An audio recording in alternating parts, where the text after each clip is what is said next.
Thank you. Responses? The member for Ottawa South. Thank you, Mr. Speaker. It's a great pleasure for me to take the floor to celebrate the International Housing Day. National Housing Day is an important day here in Canada. I want to congratulate the Minister on his French. We have the same French teacher, and obviously he's working much harder than I am. One of the concerns that I have, having a safe, affordable place to live is key to family success. And I grew up in Ottawa South, the place that I represent. I've lived there all my life. And I spent 22 years living in an affordable community that was built in the 70s, a place called Heron Gate, half of which just got torn down. We lost perhaps maybe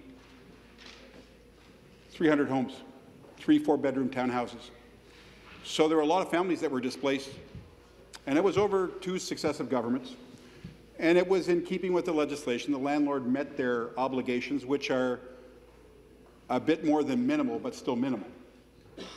And I thought to myself when this all happened, one of the first things we did was go out and knock on doors as soon as we found that out and talk to people about what was important, what they needed housing, but sometimes, moving is the most stressful thing next to marriage and having a baby.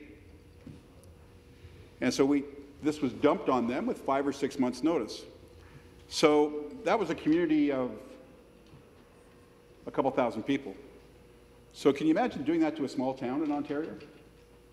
Some small town in the north? You all got to move. We're going to move over.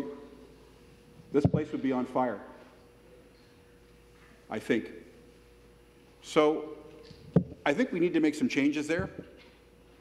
I'm concerned about affordable housing. Luckily, everybody worked together. We found places to live that were affordable or a little more, maybe a little bit less affordable than what they had.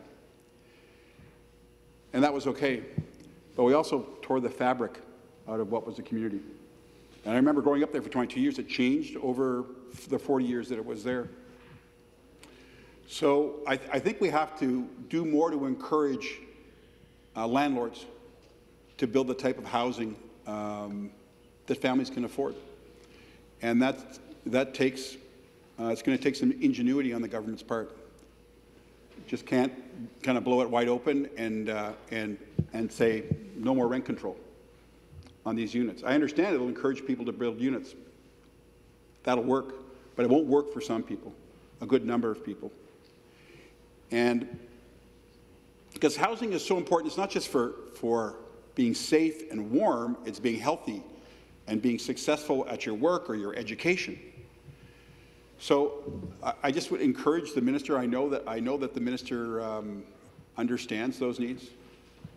I know that he talks to some of the same people that I talk to in my community, and I really appreciate that very much. But it's a very serious problem because the housing that's being built where that housing was taken down, not even close to being affordable for those families, and not big enough. So what do you do if you have a family of 5 or 6 or 7 children, as a lot of families do that come to this country? Where do they live? And if we're only building 1 or 2 bedroom places that are $1,500, $1,800 a month, I know that doesn't sound much here in Toronto, but in Ottawa for these families, that's a lot. So I think the minister and the government needs to do more to partner with landlords and developers to create that space. And I would encourage the minister very much to do that. I think it's needed in communities. There's a lot of other things that we can do. There's also, partnering with existing providers that are community-based, like Ottawa Community Housing, and working with other partners. And the last thing I'll say is, we're talking a lot about national unity, about the Premier reaching out to the other provinces and being a unifier. It's not what we want as politicians that is going to unify this country. It's what our people we serve want. And the thing that keeps people awake at night or concerns them am I going to have a place to live? Are my son or daughter going to have a place to live? Are we going to leave them a clean place? Are we taking care of the environment? So going forward, I would suggest that housing is one of those things if you want to build national unity, to get governments working together, you need to do that, because that's what's important to people. It's not because it's important to us. Thank you very much, Speaker.